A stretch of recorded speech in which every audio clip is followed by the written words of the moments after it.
여러분, 지금 시대에는 뭐 어떤 얘기까지 나오고 있냐면 정말로 많은 사람들의 지옥 보낸 기도가 영접 기도라고 얘기합니다.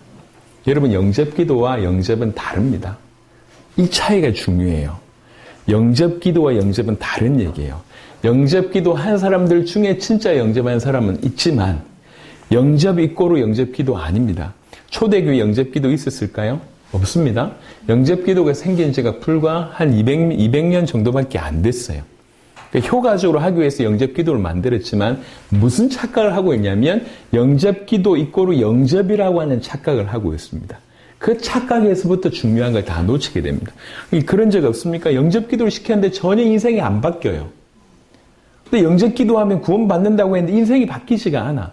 그래서 우리가 뭘 만들어냈냐면 이제 예전에 이렇게 사형리나 이런 데 보면 이제 혹시 이렇게 사람 마음 그리고 중간에 의자 그리고 그 마음 그 위에 이제 이렇게 불신자는 그 마음 자리에 내가 있고 예수님은 그 마음 밖에 있고 이 그림 아시죠? 그러니까 그리고 나서 세 가지 그림을 그렸는데 맨 끝에는 마음이 있고 그 마음의 의자에 예수님이 계시고 내가 그 무릎에 있고 이게 이제 구원받은 자인데 중간에 그림이 하나 있었어요. 육에 속한 자라고 하면서 마음이 있고 예수님 이렇게 의자가 있는데 예수님이 내 마음에 계시긴 하지만 한쪽 구성이 있고 그 마음 왕자에 내가 있고 이러면서 그걸 뭐라고 표현했냐면 육에 속한 자 이렇게 표현했습니다. 이게 맞나요? 네, 그런 건 존재하지 않습니다. 그건 없는 얘기예요. 그건 틀린 얘기입니다. 우리는 예수님을 주인으로 모셔야 됩니다. 그게 구원받는 것입니다. 요건 없는 얘기입니다. 우리가 만들어낸 거예요. 우리가. 그래서 이런 어떤 오류를 많이 범합니다. 여러분, 영접과 영접 기도는 분명히 달라요. 자, 영접에 대해서 먼저 좀 설명을 해보면 영접이라고 하는 단어가 헬라어로 람바노라고 하는 단어입니다. 이 람바노라고 하는 단어가 어떤 의미가 있냐면 붙잡다, 취한다, 누군가의 삶을 붙들거나 잡는다, 끝까지 붙든다 이런 의미가 람바노예요. 그게 영접이에요. 영접이라고 해석하는 것이 이 람바노인데 람바노가 쓰인 구절이 몇 구절 있습니다. 마가복음 이렇게 한 예를 든 겁니다. 마가복음 10장 38절에 후반절에 저 밑줄 건 거 있잖아요. 내가 받는 세례를이라고 얘기할 때 이 받는 이게 람바노입니다. 고린도전서 9장 25절에 썩을 승리자의 관을 얻고자 하되 이 얻고자 이게 람바노입니다. 이게 그 운동하는 사람이 1등을 하기 위해서 얻고자 하기 위해서 막 이렇게 마음 먹는 거 이게 람바노예요. 그걸 간절히 취한다 이게 람바노라고요. 마태복음 8장 17절 연약한 것을 친히 담당하시고 뭐 주면 말고 주면 괜찮고 안 주면 말고 이게 아닙니다. 우리의 모든 약한 것을 그분이 취해서 그분이 담당한다 이게 람바노예요. 마태복음 24장 40절에 그때 두 사람이 밭에 있으면 한 사람은 데려가고 이게 람바노입니다. 그래서 우리가 익히 알고 있는 마음문을 열었으니까 들어오세요 이게 아닙니다. 여러분, 영접은 단순히 수용하거나 환대하는 것이 아니에요. 취해서 끝까지 붙든다는 것입니다. 여러분, 이렇게 환영한다고 하는 그 단어는 헬라어로 다른 단어가 있어요. 그래서 환영합니다, 오케이 들어오세요 이게 람바노가 아니에요. 마치 좀 제가 유치한 비유를 하나 들겠습니다. 여기에 제가 알고 있는 저 일산에 가면 11조를 1억 하는 월 11조를 1억 하는 오리집이 있어요. 예, 가나안 오리라고요. 굉장히 큽니다. 아시아에서 가장 큰 오리집이에요. 그래서 11조를 1억 한다는 얘기는 10억 이상 판다는 얘기죠. 10억 이상 팔아요. 제가 계산해봤어요. 가가지고 진짜 장사 잘 돼요. 근데 11조를 1억 하니까 그 큰 대저택 같은 건물이 몇 개가 있고요. 몇백 개의 어떤 자동차를 수용할 수 있는 큰 공간이 있습니다. 자, 이 주인이 되었다고 생각해 보세요. 그것만 해도 행복하죠? 주인이 되었다고 생각해 보세요. 자, 주인이 됐는데 손님이 옵니다. 어떤 마음이죠? 환영합니다. 웰컴. 그러잖아요. 환영합니다. 기분 좋습니다. 어서 오세요. 이렇게 얘기하지 않습니까? 예. 그걸 우리는 영접이라고 생각합니다. 하지만 그게 영접이 아니에요. 단순한 수용이나 환대가 아니라 영접은 뭐냐면 내가 월 1억을 11주 하는 그것은 내가 주인이었는데 저기 문 밖에서 새로운 주인이 오는 거예요.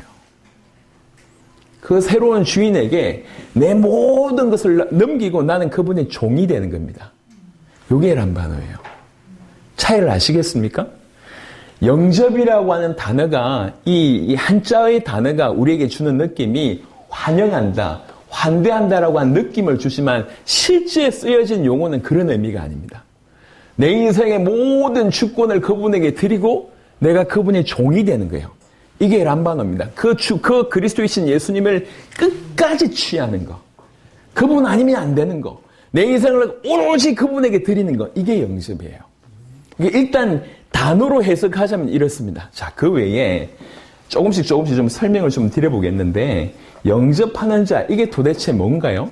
영접한다는 게 뭘까요? 영접한다는 것은 요한복음 1장 12절에 영접하는 자, 곧 그 이름을 믿는 자라고 표현되어 있습니다. 영접 이꼬르 그 이름을 믿는 자라고 얘기를 하고 있습니다. 자, 요걸 좀 설명할 건데요. 자, 먼저 요한복음 1장에 도대체 우리가 누구를 영접합니까?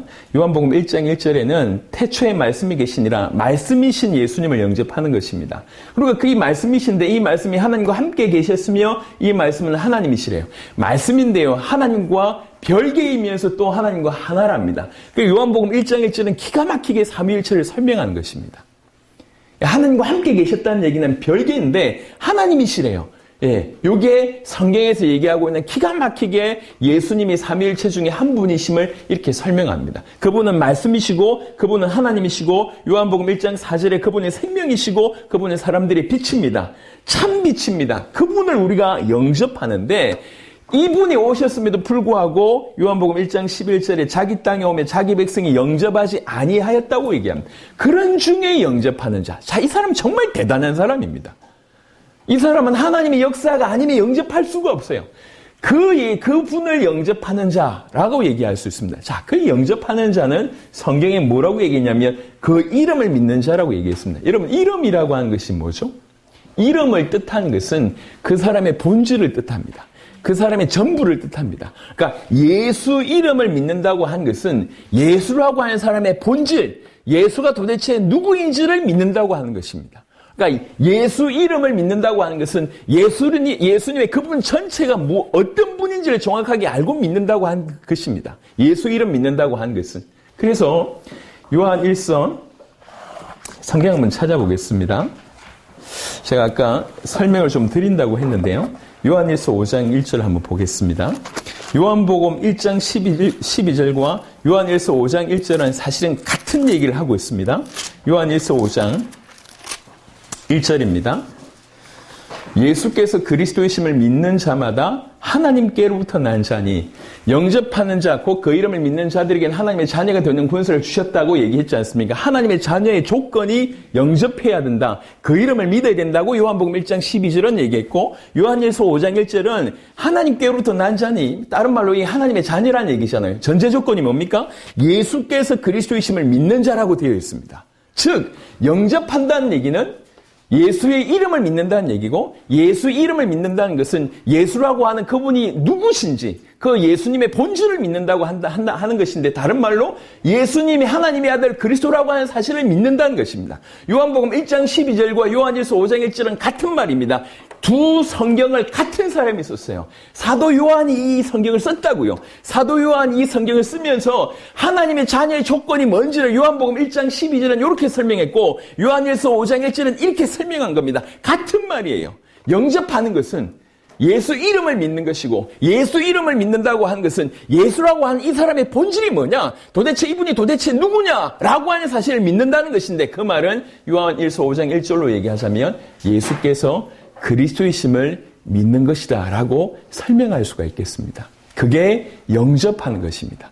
영접은 예수님을 믿는 것입니다. 정확하게 예수 이름을 믿는 것입니다. 정확하게 예수가 누구인지 그분이 도대체 어떤 분인지를 믿는다는 것인데 요한일서 5장 1절에는 예수께서 그리스도이심을 믿는 것이다 이렇게 설명드릴 수가 있겠습니다. 그래서 예수 이름 믿는다고 하니까 여러분 조금 착각하셔야 될 게 예수라고 하는 단어 자체가 대단한 단어라고 생각하실 수가 있습니다. 예수 이름 믿는다고 해서. 여러분 그런 의미가 아니에요. 여러분 축구 선수 중에 예수 있는 줄 아십니까? 빵쟁이 예수 있는 줄 아십니까? 가수 예수 있는 줄 아십니까? 우리나라에서는 예수라는 이름을 쓰기가 참 힘듭니다. 조예수, 김예수 힘들어요. 하지만 저 영어권, 스페니시권의 예수라는 이름은 부지기수로 사용합니다. 예수라고 하는 이름, 그 단어 자체가 대단한 얘기를 하는 게 아니에요. 그 예수라고 하는 그분, 우리 이 땅에 오신 그 예수님이 도대체 누구인지를 정확하게 믿는 것이 중요합니다. 저 무당처럼 그 단어 자체가 대단해서 예전에 이제 귀신 들리는 자들 몇 번 이렇게 좀 치유해주는 그런 일들이 좀 있었어요. 귀신 들린 자가 나타나니까요, 신앙 다 들통나더만, 예.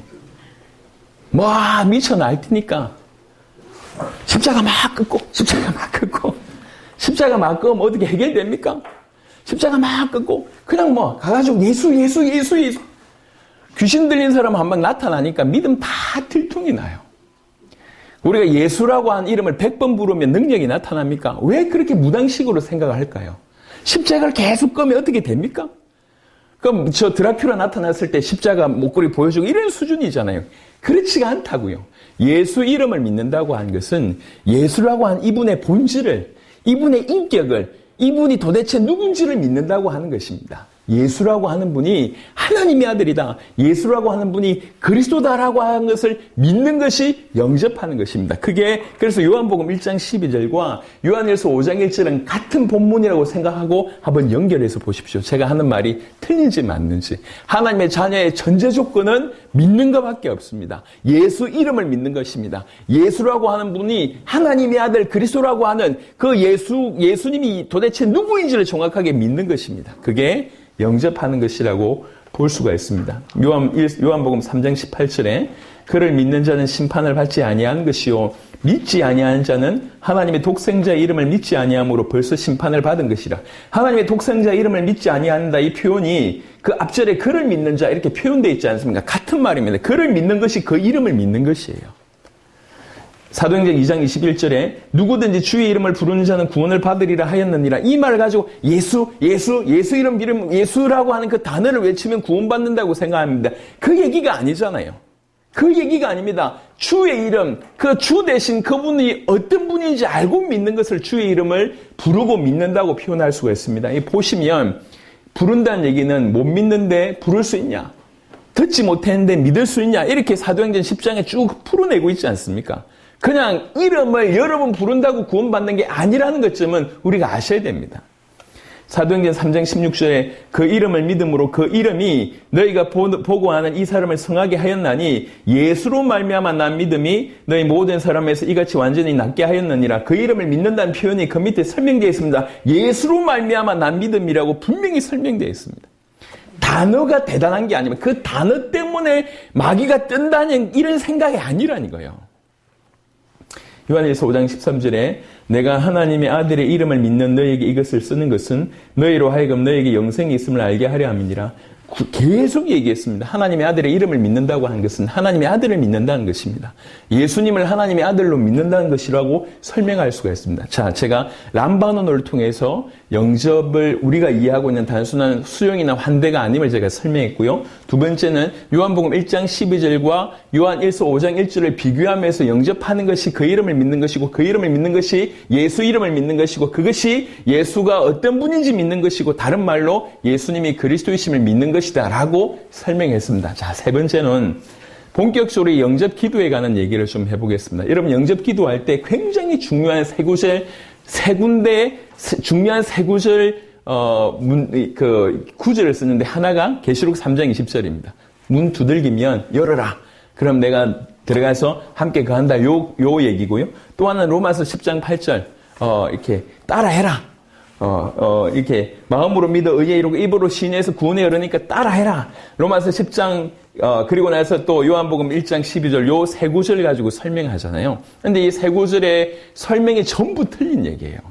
계시록 3장 20절에는 마음문 열고 따라해라. 문 밖에서 두들기니까 그냥 네 마음문 열고 그냥 이제 이렇게 영접하면 받아들이면 된다라고 해석하고 있는데 그 얘기가 아닙니다. 계시록 3장 20절을 전부터 보면 15절부터 보면 내가 네 행위를 아노니 네가 차지도 아니하고 뜨겁지도 아니하도다. 네가 차든지 뜨겁든지 하기를 원하노라. 네가 이같이 미지근하여 뜨겁지도 아니하고 차지도 아니하니 내 입에서 너를 토하여 버리리라. 네가 말하기를 나는 부자라 부유하여 부족한 것이 없다 하나 네 곤고한 것과 가련한 것과 가난한 것과 눈먼 것과 벌거벗은 것을 알지 못하는도다. 내가 너를 권하노니 내게서 불로 연다는 금을 사서 부요하게 하고 흰 옷을 사서 입어 벌거벗은 수치를 보이지 않게 하고 안약을 사서 눈에 발라보게 하라. 물은 내가 사랑하는 자를 책망하여 징계하노니 그러므로 네가 열심을 내라 회개하라. 이래놓고 20절에 볼지어다 내가 문 밖에 서서 두드리느니 누구든지 내 음성을 듣고 문을 열면 내가 그에게로 들어가 그와 더불어 먹고 그는 나와 더불어 먹으리라 라고 설명합니다. 이게 무슨 얘기입니까? 네가 마음문 열면 내가 너에게로 들어가겠다는 얘기입니까? 아닙니다. 내 말 알아듣고 회개하라는 얘기예요. 내 말 알아듣고 열심히 내라는 얘기입니다. 내 말 알아듣고 정상적으로 회복하라는 얘기입니다. 첫사랑 회복하라는 얘기입니다. 그런 의미예요. 그런데 요 구절만 딱 빼서 이 봐라. 문 밖에서 두들긴다고 하지 않았냐? 그러니까 네 마음문만 열면 된다라고 얘기합니다. 이거는 기가 막힌 사단의 해석이에요. 본문하고 전혀 상관없는 얘기입니다. 여러분 영접기도 시키면서 이 얘기를 많이 하시지 않으셨습니까? 이게 성경하고도 전혀 다른 입장입니다. 영접기도를 시키면서 이 본문부터 쓰는데 이 본문 자체가 이 구절 자체가 본문에서 해석하는 거하고는 완전히 다릅니다. 두 번째는 로마서 10장 9절부터 10절 사람이 마음으로 믿어 의에 이르고 입으로 신하의 구원에 이른다. 그러니까 따라해 라고 얘기하지 않습니까? 그 말이 맞는지 보겠습니다. 그러면 무엇을 말하느냐? 말씀이 너에게 가까워 네 입이 있으며 네 마음이 있다 했으니 곧 우리가 전파하는 믿음의 말씀이라. 네가 만일 입으로 예수를 주로 시인하여 또 하나님께서 그를 죽은 자 가운데서 살리신 것을 네 마음에 믿으면 구원을 받으리라. 사람이 마음으로 믿어 의에 이르고 입으로 시인하여 구원에 이르느니라. 여러분 초대교회 성도들이 초창기에 예수님을 그리스도로 믿었던 사람들이 로마에서 핍박을 받았습니다. 왜 로마에서 핍박을 받았을까요? 왜 로마 치하에서 기독교인이 핍박을 받았을까요? 혹시 아십니까? 로마에서 핍박받았던 이유는 하나입니다. 그들에게 있어서 주는 누구죠? 황제입니다. 로마 황제가 그들의 주예요. 그들이 주라고 부르는 것은 황제밖에 없어요. 근데 저 기독교인들은 예수님을 주라고 부르는 거예요. 무슨 얘기죠? 국가 반역죄예요. 분위기는 그런 분위기입니다. 그런 분위기 중에 네가 만일 예수님을 주라 시인하며 요 얘기입니다. 그냥 예수님은 주이십니다. 이런 차원이 아니라니까요. 그래서 그런 상황 가운데 예수님을 주라고 시인할 수 있으려면 어떻게 해야 됩니까? 진짜 믿지 않으면 그럴 수 없잖아요. 그래서 10장 8절에 보니까 그러면 무엇을 말하느냐? 말씀이 너에게 가까워 네 입에 있으며 네 마음에 있다 해서 이미 말씀이 들어가서 이 말씀이 내 마음에 가득 차고 이 말씀이 내 입에 가득 찬 그 상태입니다. 도무지 믿지 않고는 견딜 수가 없다. 내가 예수님을 주라고 고백하지 않고는 견딜 수가 없다. 그래서 예수님을 주라고 고백하면 죽을 수밖에 없는 상황인데도 불구하고 내가 사람들 앞에서 예수님은 나의 주라고 고백한 진실로 네가 그렇게 고백하는 걸 보니 넌 구원받았구나. 이런 얘기입니다. 그런데 요 구절을 따로 빼서 이봐라 이렇게 얘기하지 않았냐. 그냥 입을 내 하는 말대로 따라해서 입 뻥끗해서 말 소리가 내서 예수님을 주라고만 하면 너 구원받는다라고 얘기를 한 거죠. 사람이 마음으로 믿어 의에 이르고 입으로 시인하여 구원에 이르느니라. 이 말을 전혀 배경 없이 그렇게 사용합니다. 자 보세요. 자 마음으로 믿어 의에 이르고 입으로 시인하여 구원에 이른다고 얘기했지 않습니까? 자 이게 부른다고 하는 것이 뭔지를 설명합니다. 누구든지 주의 이름을 부르는 자는 구원을 받으리라 설명해놓고 부른다는 게 그냥 우리 입술로 따라한다는 얘기가 아님을 그 다음에 설명합니다. 그런즉 그들이 믿지 아니하는 일을 어찌 부르리요? 진짜 믿어야지 부르지 않겠냐? 듣지 못한 일을 어찌 믿으리요? 전파하는 자가 없이 어찌 들으리요? 보내심을 받지 아니하였으면 어찌 전파리요? 기록된 바 아름답도다 좋은 소식을 전하는 자들의 발이 함과 같으니라. 진짜로 믿기 때문에 부르시는다고 얘기한 겁니다. 그 다음에 설명을 보세요. 16절 그러나 그들이 다 복음을 순종하지 아니하였도다. 안 믿는다는 얘기입니다. 이사야가 이르되 주여 우리가 전한 것을 누가 믿었나이까? 이렇게 합니다. 지금 이렇게 설명하는데 본문의 내용은 이런 본문이에요. 그리스도 그러므로 믿음은 들음에서 나며 들음은 그리스도의 말씀으로 말미암았느니라. 이런 배경입니다. 이런 해석입니다. 이런 중에 있는데 이 구절을 따로 떼서 내가 하는 말을 따라하면, 네 입술로 따라하면 너는 구원받아라고 영접을 시킨다는 거죠. 본문하고도 전혀 상관없어요. 왜 영접 기도가 나왔는지 잘 모르겠어요. 요한복음 1장 12절 자기 땅에 오면 자기 백성이 영접하지 아니하냐. 여기도 보시면 대부분이 영접하지 않습니다. 그런데 영접하는 자가 있다는 거죠. 이 소수는 정말 하나님이 특별한 은혜를 주시는 사람들입니다. 그래서 진짜로 영접하는 자, 곧 그의 이름을 믿는 자, 예수 이름 믿는 자, 예수가 누군지 믿는 자, 그에게는 하나님의 자녀가 되는 권세를 주셨으니 이게 영접입니다. 예수님을 정확하게 알고 그분을 모셔드리고 그분의 그 진리를 굳게 붙잡는 거, 이게 영접입니다. 그런데 이 영접을 아주 간단한 영접 기도로 둔감시켰습니다. 그래서 영접 기도하면 구원받는 것으로 해석을 하고 있습니다. 그래서요, 지금 굳이 설명하자면, 여러분 예수 믿는 길이 어떤 길이죠? 예수 믿는 길은 좁은 길이에요. 좁은 길인데 지금 이렇게 넓혀놨어요. 요 길만이 구원받는 길인데 넓혀놔서 요 길도 구원받는다고 생각하는 거예요.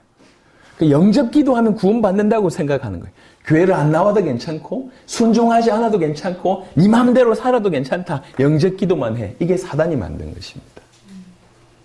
그래서 미국의 저명한 분들은 영접 기도는 수많은 사람들을 지옥 보낸 기도다라고 얘기하고 있습니다. 영접 기도 자체가 나쁜 건 아닙니다. 어떤 의미로? 내 마음을 열어서 주님을 모셔드린 게 나쁜 건 아닌데 나쁘게 활용되고 있다는 거예요. 영접 기도 이꼬르 영접이라고 생각하게 만들었다는 것입니다. 그래서 수많은 사람들이 영접 기도하고 기도한 사람에게 구원의 확신까지 심어줘요. 아직 구원받지도 않았는데. 그러니까 나중에 이렇게 그냥 살던 사람이 뭐에 위로받냐면, 그래도 나는 영접 기도했으니까 내가 하나님의 자녀지, 이러고 앉아 있습니다. 자기 인생이 불신자하고 똑같은데 전혀 자기 인생이 바뀌지 않았는데 근거가 뭐냐? 나 영접했어. 내가 영접 기도했어. 봐, 영접하니까 하나님 자녀 된다고 했고 난 영접했어. 그것도 오래 했어라고 얘기합니다. 제가 부산역에서 전도를 하고 있는데, 이 얘기도 제가 자주 드렸는데요. 전도를 하고 있는데 저희 이렇게 만나가지고 전도하고 있잖아요. 160이 안 되는 150 정도 될까요? 여자애가 중간에 탁 끼어들어가지고 제가 이 사람한테 복음 전하고 있는데 탁 끼어들어서 이 사람을 이렇게 쳐다보는 거예요. 이렇게. 상황 생각해보세요. 제가 처음 만난 사람한테 전도하고 있는데 탁 끼어들어가지고 이 키가 조그만 여자애가 끼어들어가지고 전도받고 있는 사람을 쳐다보고 있어요. 전도받는 사람은 어떻게 했습니까? 안 그래도 지금 복음 얘기하니까 좀 이렇게 좀 껄끄러운데 적당한 핑계가 된 거죠. 다 이렇게 가는 거예요. 근데 얘가 가만 보니까 거짓말 하고 있는 거예요. 거짓말. 여름 되면 엄청난 두꺼운 이렇게 털옷을 입고 오고요. 겨울이 되면 아예 미니스커트를 입고 와요. 귀신 들린 거예요. 귀신. 어릴 때 어떤 성폭행을 당하면서 이렇게 같이 귀신이 들렸던 것 같습니다. 얘가 귀신에게 받은 지령이 뭐냐? 전도를 방해하는 지령을 받은 거예요. 그래서 전도할 때만 나타나가지고 탁 쳐다보는 거예요. 그래서 이 일에 보니까 어떤 분들이 이제 방해하니까 불러가지고 이제 또 복음 전하고 그리고 영접기도 딱 시킨 거예요. 제가 이제 불러가지고 이렇게 복음 전하고 영접기도 딱 시켰는데 굉장히 잘 따라해요. 그거 딱 하고 끝나고 나선 가도 되죠? 이러더라고. 레파토리를 다 아는 거지. 우리가 불러가지고 복음 전하고 영접기도 시키고 너 구원받았다라고 한 레파토리를 다 아니까 얘 100번 이상 영접했어요. 영접기도했어요. 정확하게. 구원받았습니까? 여러분, 영접기도한 사람들 중에 정말 특별하게 하나님의 은혜로 영접이 된 사람이 있어요. 은혜죠. 하지만 그렇다고 하더라도 영접기도와 영접은 같지 않습니다. 영접해야 하나님 자녀 됩니다. 영접은 그 이름을 믿는 거예요. 영접은 예수 이름을 믿는 겁니다. 영접은 예수님이 누군지 믿는 것입니다. 영접은 예수님이 하나님의 아들 그리스도라고 하는 사실을 믿는 것입니다. 그리고 람바노 그 사실을 굳게 붙잡는 것입니다. 끝까지 취하는 것입니다. 이게 영접입니다. 이 영접해야지 하나님의 자녀가 되는 것입니다. 꼭 기억하시길 바랍니다. 그래서 영접 기도한다고 구원받는다고 생각하면 큰일입니다. 계시록 3장 20절의 해석도 틀렸고 로마서 10장 9절 10절의 해석도 틀렸습니다. 여러분 잘 정리하셔서 올바른 복음 전해서 참된 구원의 역사에 이르도록 도우시길 바랍니다. 또 말을 바꿔보겠습니다. 구원받는데 꼭 영접기도 필요하냐? 그렇지 않습니다. 필수 조건이 아니에요. 영접 기도라고 하는 것을 따라 하지 않아도 얼마든지 구원받을 수가 있습니다. 그럼 영접 기도를 아예 치워버려야 되냐? 선한 데 사용할 수는 있습니다. 그것 자체가 지옥으로 이끌고 가는 그런 문제는 아니니까. 하지만 알고 사용하는 것과 모르고 사용하는 것은 큰 차이가 있음을 여러분들이 아셔야 됩니다.